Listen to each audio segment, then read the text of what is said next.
Hi there, and welcome to another episode of African Business Stories. Africa is the only region in the world where more women than men choose to be entrepreneurs. What this says to me is that the story of business in Africa is the story of the African businesswoman. So we're on a journey of discovery to find these women and tell their stories. On the show, we will hear from female innovators and entrepreneurs building and running businesses in Africa. They will share the highs and lows of their entrepreneurial journey and lessons learned along the way. Some of these women you may know, and many you may not, but I assure you that all their stories are inspiring in their own right. My hope is that these stories will inspire you to reach for your dreams and leave a legacy for generations to come. It makes such a big difference to us if you can rate, review, and share our episodes. You can do this mainly on Apple Podcasts, and you can find us on all podcast platforms. If you're in Africa, Spotify is now available, so check us out there. And don't forget to rate, review, and share. On today's episode, I chat with Sandrine Zoku, founder and CEO of Playbook, a sports business company for emerging markets. The daughter of immigrant parents, she moved to the US at age 5. We talk about how she used sports as a tool to travel the world and how it ultimately reconnected her to Africa. In pursuit of African-focused impact work, she leaned into the two things she loved most, sports and Africa. We talk about the journey into entrepreneurship, surviving co-founder breakup, and deciding to try again. I admire Sandrine's clarity of vision and truly enjoyed this conversation. Let's get into it. Hi, Sandrine. Welcome to African Business Stories. Thank you so much. I'm so excited to be here. I've known you for a couple of years now, and just watching your trajectory has been incredible. So I just want to start right from the beginning because I know you were born in Cameroon, next door neighbor. And I wonder, do people confuse you for a Nigerian at sometimes? 100%. They either confuse you for Nigerian, Congolese, and then also because I'm tall, people can't see now, but I'm 6'1". So they also confuse me for being Senegalese. So I'm all over the place. Wow. Yeah, I mean, I thought you were Nigerian too, so I'm guilty. I read that you moved here as a 5-year-old, I think, from Cameroon. What was that experience like coming to the US for the first time so young? Oh my goodness. It was quite a culture shock, that's number one, but really just such a pivotal moment of my life that shaped who I was, especially because I didn't go back to the continent and specifically to Cameroon until I was 20 years old. And so I spent a really long time away and just getting acclimated to a new culture, getting acclimated to new people can be quite challenging. And so I think a lot of children of immigrants who move when they're younger experience the same thing where you'll get teased or bullied for certain things. But, I was grateful for the opportunity to be able to come and learn. And I'm glad that I have both cultures of also, understanding American culture, but also being Cameroonian as well. Sure. Did your parents do any specific things to help keep the culture alive when you were growing up?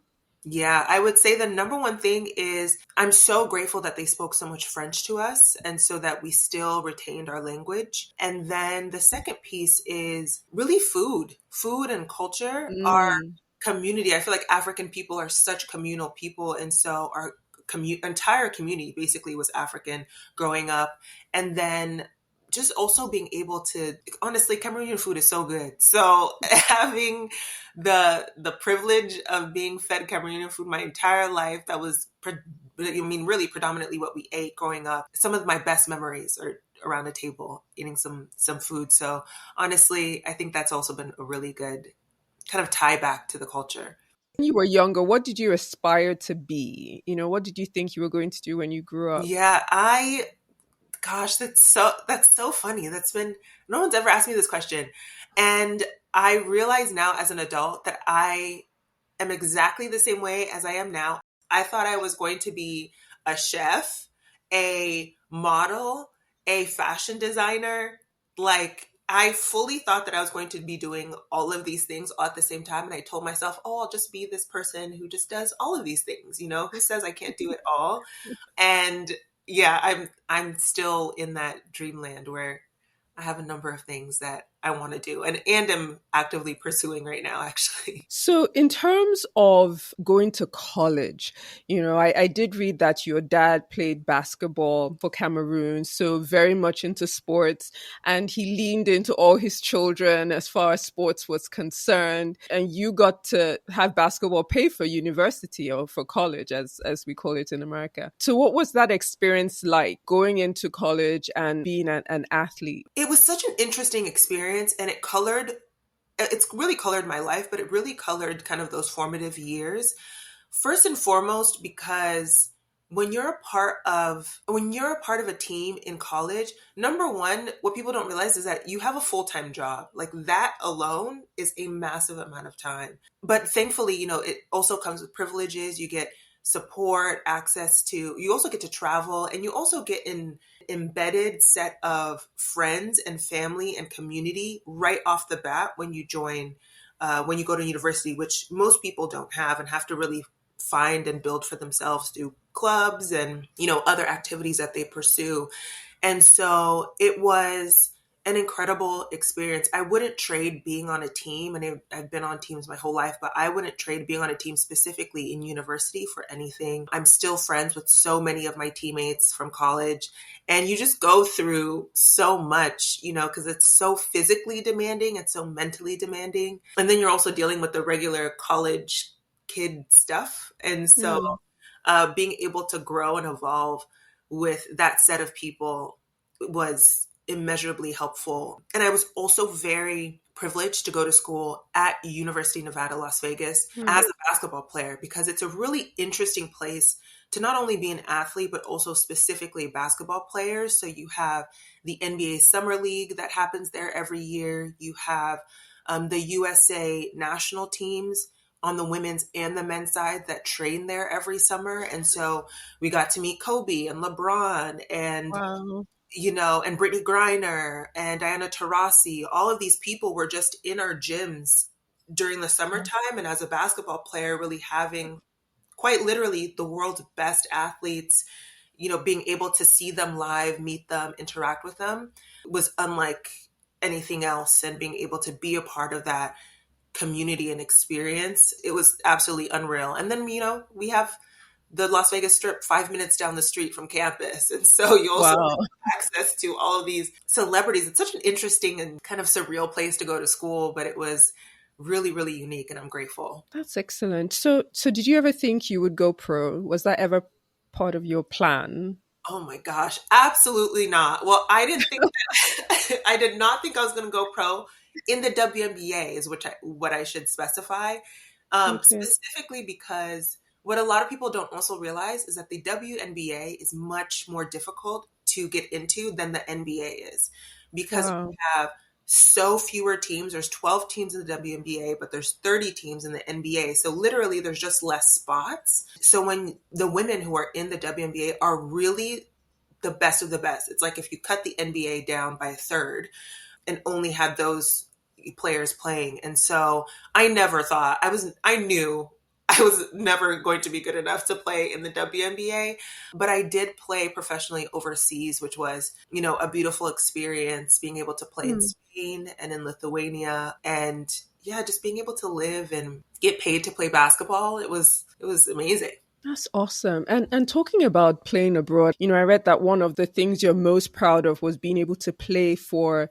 the Cameroonian national team. Talk to us a bit about that. Yeah, it was such a beautiful experience. It was the reason actually why, when I said that I hadn't returned to the continent for about 16 years, what brought me back was the national team, was tryouts for the national team. And it was such an eye-opener to be refamiliarized with my culture on the ground through the lens of basketball, because it taught me so many things. First and foremost, how impressive just the athletic talent is back home with so less resources and infrastructure. And so it was very humbling for me, which was, really necessary and really, really cool. But it also really helped to enlighten me to the challenges that we experience as athletes and just the sports industry across the continent. And it's not that it's specific to the continent, because some of the issues and challenges that I faced, for example, were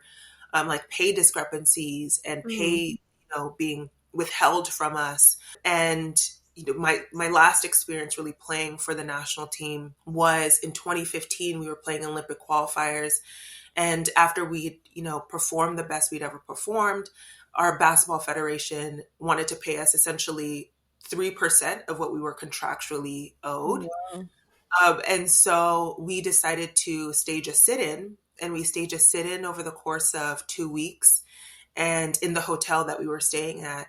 And over the course of those 2 weeks, we did radio interviews, TV interviews, spoke to journalists, and we got the attention of the president and the first lady, who ultimately really, put pressure on the Minister of Sports and the Federation ultimately to pay us what we had agreed upon. But that struggle and that challenge really opened up my mind to, the opportunity.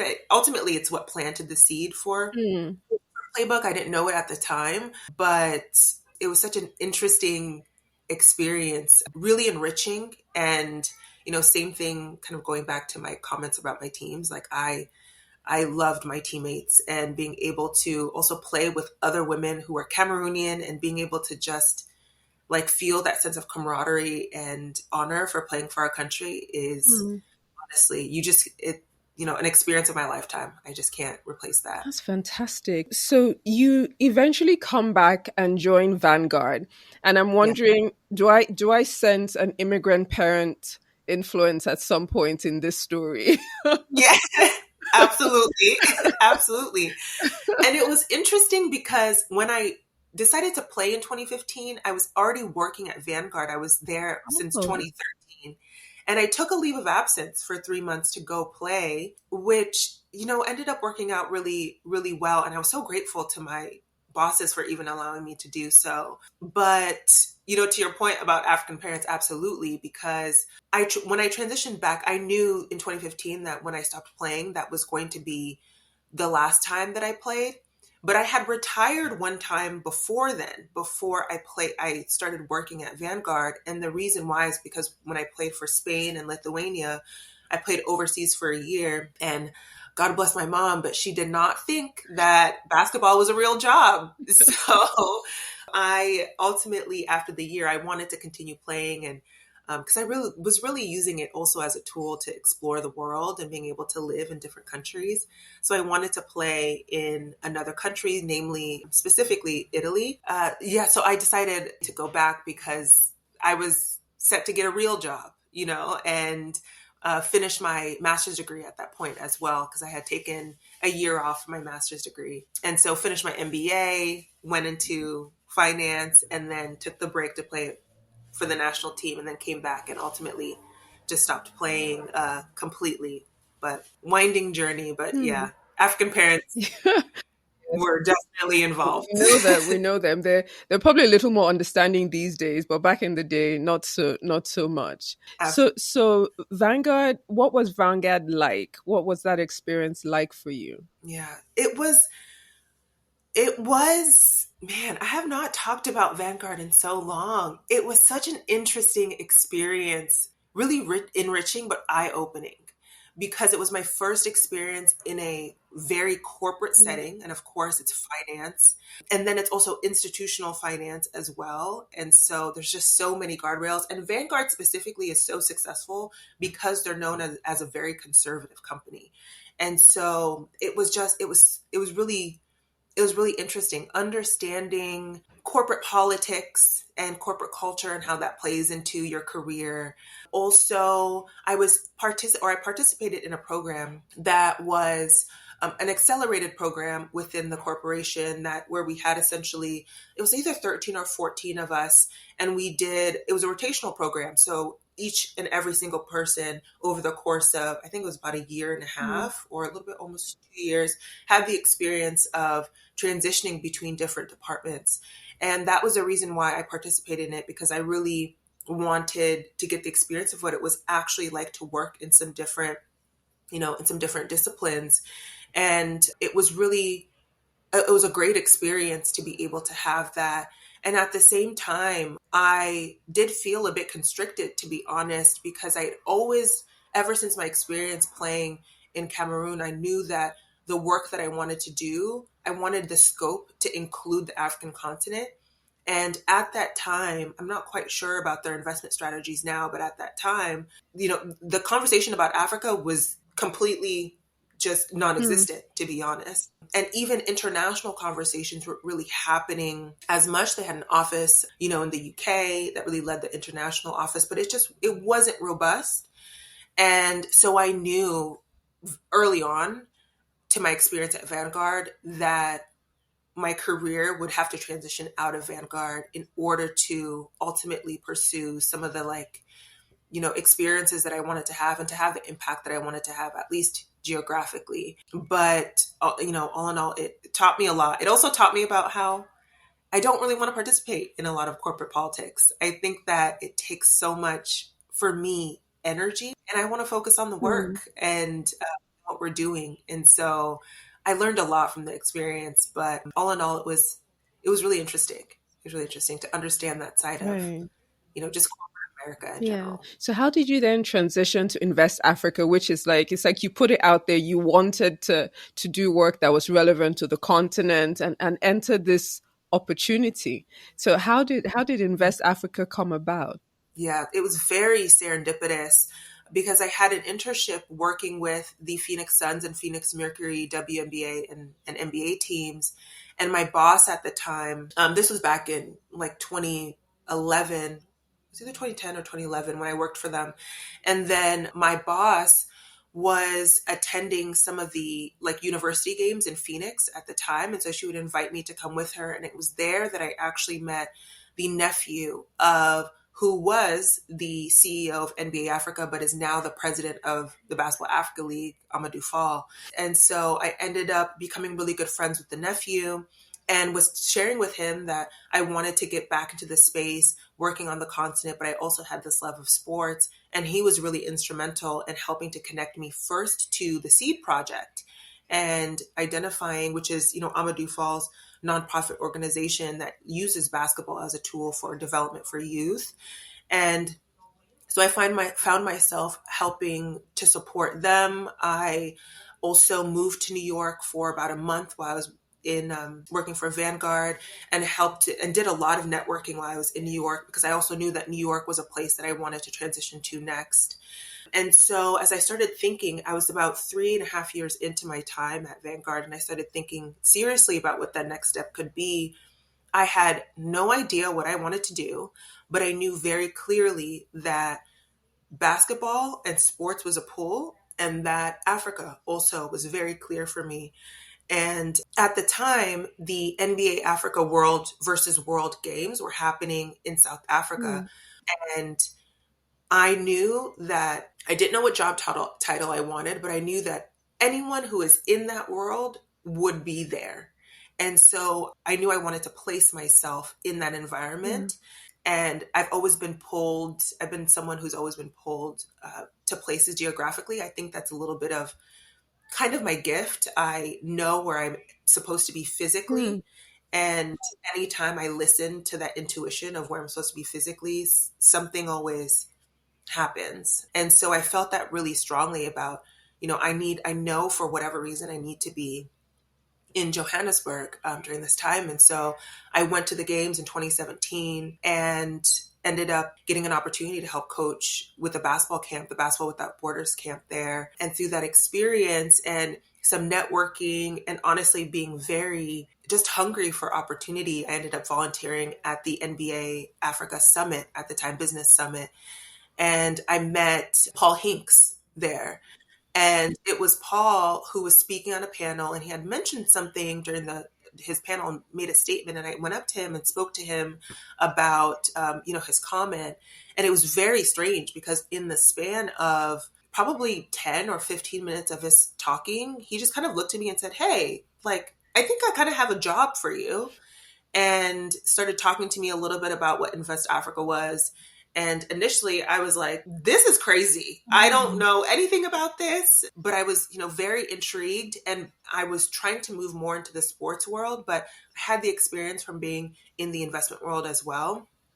And I was very clear before going on this journey that the impact that I wanted to make, and that impact of wanting to really contribute to the growth of industry and business on the Yeah. continent, it really just aligned in this very strange and way, especially because on my flight there, remember telling myself, like, I just have a feeling. I know I'm going to get a job. I know I'm going to Wow. find an opportunity for this experience. And so when you mentioned that, over the course of the next kind of 3 or 4 days of our time, we kept meeting up, we kept having more conversation. I also had an opportunity to be introduced to Riva at the time, who was also one of the founding board members as well, Aubrey Ruby as well, who's also a founding board member. And so it was amazing. And so over the course of those 4 days, I became familiar, with the opportunity.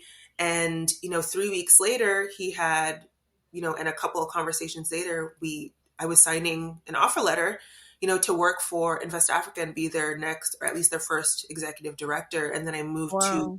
New York City like 3 weeks later after that. So it was an incredible, incredible opportunity. And it really dropped me right into the center of the African investment community. And so it was a really trial by fire experience, but exactly, I think, the type of opportunity that I needed and was really calling into my life. And so that's how I ended up kind of in the African investment. Wow, that is such an amazing story. That whole thing about understanding your intuition and listening to it and being able to visualize in your mind what exactly it is you want for yourself. Hmm. And I think that's a very, very powerful lesson, in how we maneuver and how we pivot. Yes. So you were at Invest Africa for what, 3 years?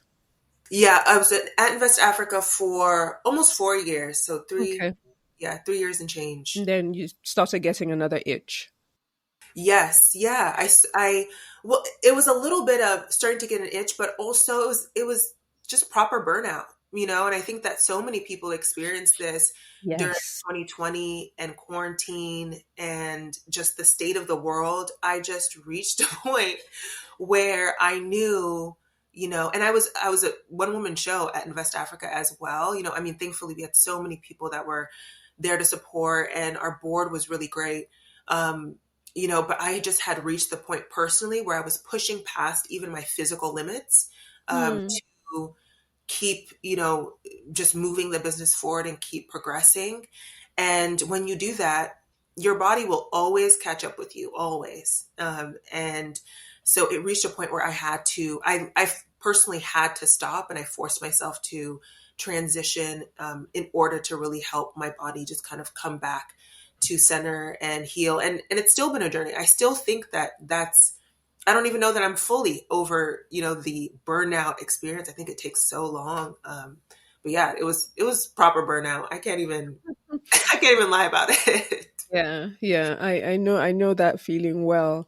And so at what point did you start thinking about Tessa? I'm assuming that's the next venture you went into. Hmm. I found myself a little bit back to where I was before Invest Africa, in that I didn't have a job title for what it was that I wanted to do. And I was just, again, very clear about the impact that I wanted to have and had no clue of what that path would be.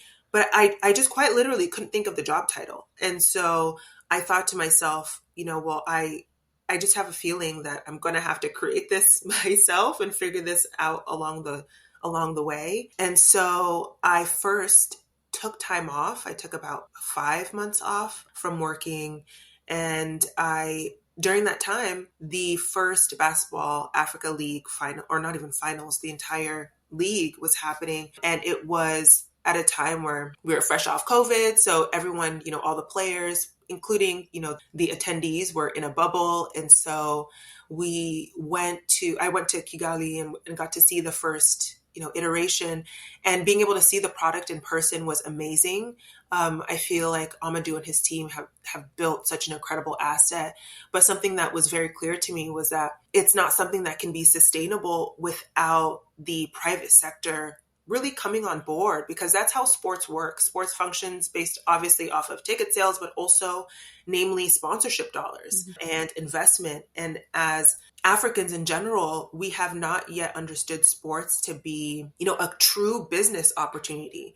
And so I thought to myself, how can I contribute to the growth of this industry and helping the private sector understand what is here? And so I met my former co-founder of Tessa, and we had just decided, I think it's just best to start an advisory firm and start to help people, on a one-on-one basis. So that's ultimately what we did. We started the business in the fall of 2021, and we're doing that work for approximately, about a year and a half. We did it for about a year and a half.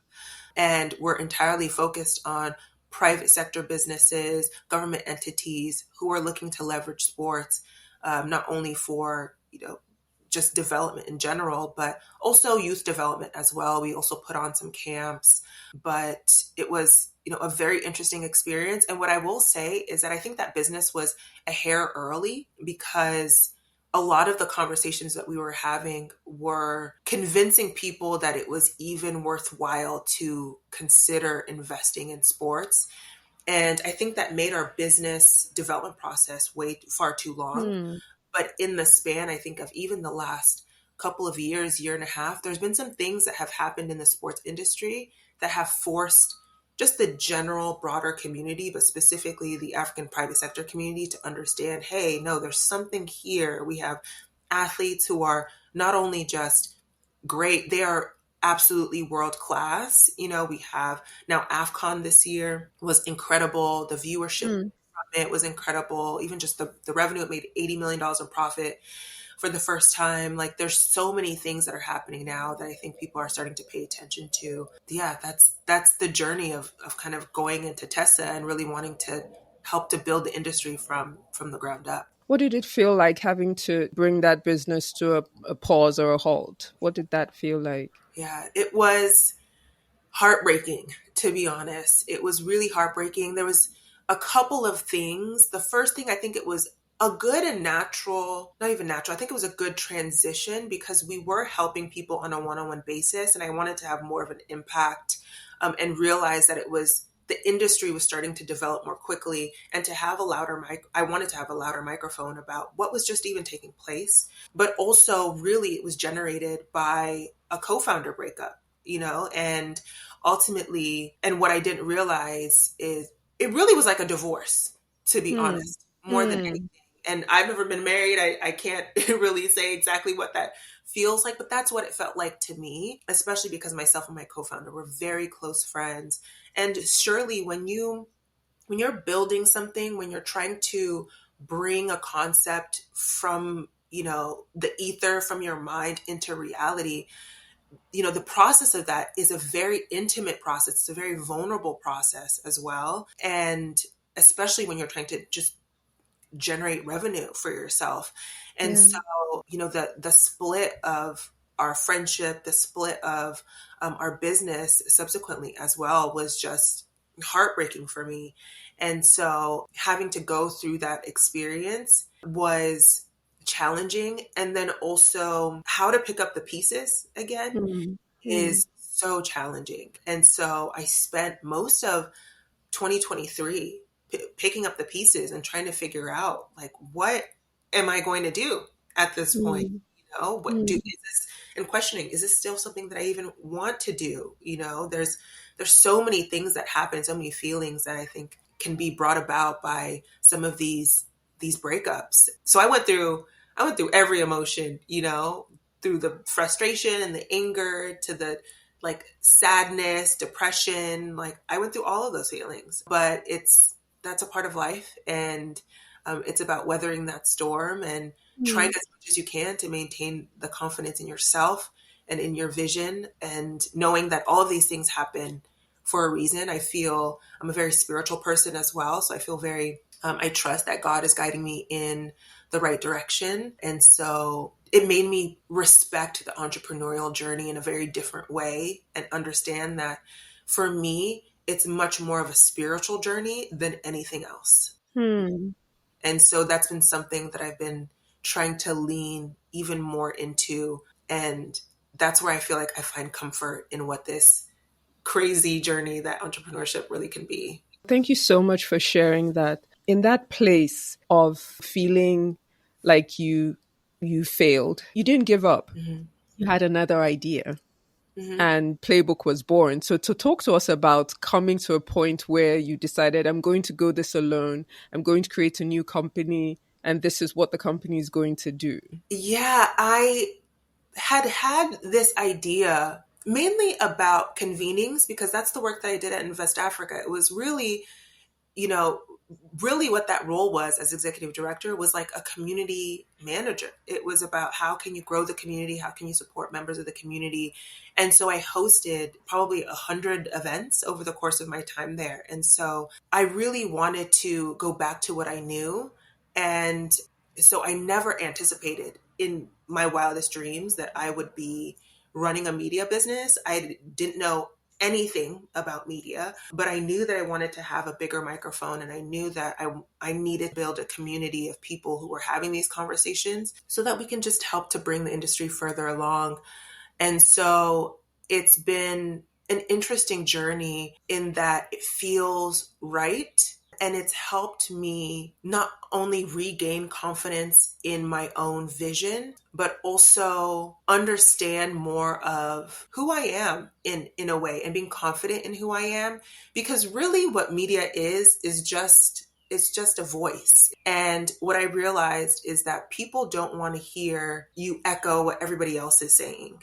People want to hear what it is that you specifically are offering and what you have to say. And so this experience of I've been incubating content on LinkedIn for the past few months. And, the posts that have been getting the highest engagement have all been about the times where I say, no, this is what I really think, or, hey, here's an idea that I have. Let me know what you all think. And those are the ones that people are most interested in. And so I think we need a lot more voices. But ultimately, for me, it's about not only sharing my perspective, because I think I sit in a really unique spot as an athlete that played on the continent, plus understands like the investment space really well and has been very familiar with the African business community, but also coming from, from the Western perspective and Western experience as well. And so I wanted to not only be able to share what it is that I've learned and what I've seen and some things that I think a lot of people are not considering, but also platform all of the people who are on the ground and have been on the ground, have been doing this work for decades, and find ways to funnel as much capital as I can to them. And so really ultimately what Playbook is a media company. So we put out, news and insights about what's happening in the sports business industry, not only in Africa, but also in the Middle East, as we are looking to be a platform for all emerging sports economies, starting, of course, with Africa, because it's what I know best, but ultimately being able to also create community, host events, and ultimately being able to really derive data that can help to inform business leaders on the continent, as well as those who want to enter into the continent on how to, structure their businesses and make better business decisions in order to help the industry at least develop sustainably. That's the goal. That's the dream. That's fantastic. So in terms of funding, what does funding look like for Playbook? Yeah, as of now, Playbook has been entirely funded by me. Okay. And I'm really grateful though to have to have, a partnership with Yatra Ventures. Do you know who Raja Jendlaya is? I know the name. Yes, so she is the founder of an infrastructure firm and VC firm that put the consortium together for the East African oil refinery that's being built in Uganda. So she's always been in infrastructure. And I met her originally during my time at Invest Africa, and she's become such an incredible mentor to me.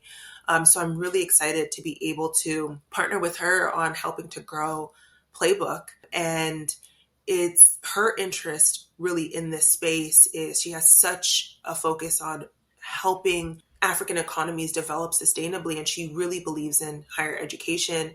And what she has observed over the years is how in Western world, specifically, namely in the States, sports for universities has really helped to drive revenue. And so many universities in the States are entirely independent of state funding. And so in order for African universities to diversify their revenue streams and to become more independent of government funding, she wants to explore this idea of what would it look like to use sports to do the same thing. Right. First issue that we really face, the foundational issue that we face, is infrastructure. We don't have the stadiums. We don't have, and even if we do, they're not upkept, and they're just not of global standards. And so how can we help to elevate infrastructure at the foundational level, and how then that, plays out into economic development, whether that be through higher education, being able to provide, more sustainability for universities themselves. Like, that is tremendously important, but also how that impacts communities around just holistically. There's so many ways in which sports can help to contribute to an economy, to a society. And so I'm really grateful to have her really as somebody that's been helping to support me along this journey since, day one. Funding in general, I've been doing it alone thus far, but it's certainly something that I'm going to be considering very seriously and opening up, because I want it to be, I think that there's a lot of value that Playbook has to offer, and I want it to be something that is built in community. So you've also moved again physically to the continent. Tell us about that. Oh, that has been such a realization of a dream that I've had for so long. There's nothing like being back home. And, even though it's not in Cameroon specifically, even just quite honestly, being the majority as a Black woman, being the majority in your own space, and people who understand, we all have a communal culture as Africans in some sense. And so just being in a place that is so comforting in that way has been great. I also think that Nairobi specifically is a very interesting space right now. It is growing so quickly, really as an international destination. I don't think that a lot of people realize how important I think Nairobi will be to the rest of the world in the next few years. So it almost feels like I'm planting my roots in New York City before it became New York City to the rest of the world. There's so much business happening there. And also it's so close to the Middle East, where so much development is also happening as well. And obviously where Playbook also has a focus. So I wanted to choose a place where it was easy to travel between both regions. So I'm really grateful for Nairobi. And, there's just comfort levels as well. There's Uber Eats and Wi-Fi is good. I'm not really hurting for much in Nairobi, and the entrepreneurial community there is also amazing. So it checks off the boxes in so many ways. Yeah, and the weather too. The weather's amazing. And I went to the Kenyan coast for the first time. The Kenyan coast is incredible, and not enough people, I think, know about it, but it's incredible. White sand beaches and blue water. It's like Zanzibar. It's like Mauritius. It's like any other place. Yeah. That's amazing. So what does, as we wrap up, what does the next 5 years look like for Playbook and for you, Sandrine? Yeah, I have 2 lanes I think that I'm really focused on developing right now. One is, of course, Playbook and sports business. And in 5 years, I would love for Playbook to be hosting an annual conference on emerging sports economies. I would love for there to be a Playbook Africa, Middle East, Southeast Asia, Latin America as well, but have these regional expansions that are able to really cultivate communities in these different regions and see more collaboration happen between all. So I would love for that to be the case. Who knows? I think it would be very interesting and likely a part of Playbook's journey to also develop an investment fund as well, specifically for the sports industry.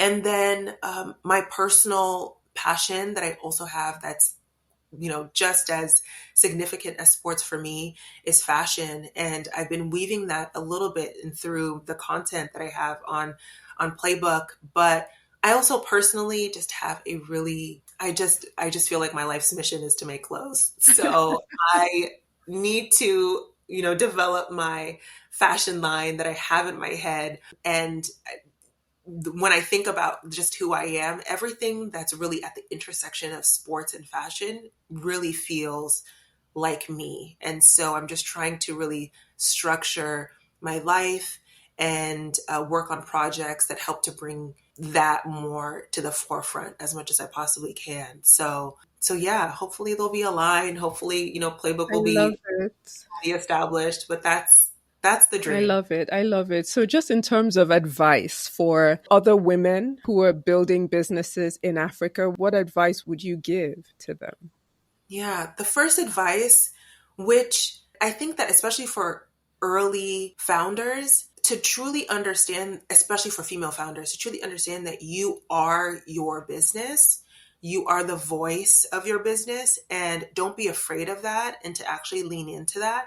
And I've found that incubating the content for Playbook, I decided to do it through my personal page versus my company page for a reason. And that was because people relate and want to connect with a human being, and to be quite honest, also the algorithms on social media, brand pages are becoming more obsolete, and company pages are becoming more obsolete. And there's a lot more content being developed around the founders, and the story of your business and your idea are coming from founder pages. So you're seeing oftentimes founders gaining traction and followers far more than their company pages are. And the algorithms are understanding this and reinforcing that. And so as a woman founder, I would absolutely say lean into that. I also think that LinkedIn is an incredible tool. I know that most people don't see it as a content creation platform, but we're now in the day and age where every company has to be a media company as well. And so you should really see yourself and your journey as an opportunity and a platform to be able to share just the progress of what is happening, to be the voice of your company. It's tremendously important. And I think it allows, most importantly, people to connect with you, and allows you to be able to communicate who you are, because ultimately the people who are naturally attracted to you, partners, potential mentors, etc., clients, will find you. But you need to be able to communicate who you are and do it often. And there's 1 billion users on LinkedIn, and only 1% of users are posting content, and those that are posting it, at once a week. So if you are somebody who even commits to making a couple posts a week, you're far and ahead. Your competitors are far and ahead other people in the industry. And so it's a huge, huge underutilized resource right now. And so you should definitely take advantage of it. Thank you so much, Sandrine. This has been an incredibly insightful conversation. Thank you so much for spending time with us today. Of course. Thank you so much for having me. It was really fun to have this conversation. I appreciate it. Thank you so much for listening. If you're not already subscribed, please do so on Apple, Spotify, or wherever you get your podcast. And don't forget to leave us a review so we know how we're doing. I'm Akego Koye, and you have been listening to African Business Stories.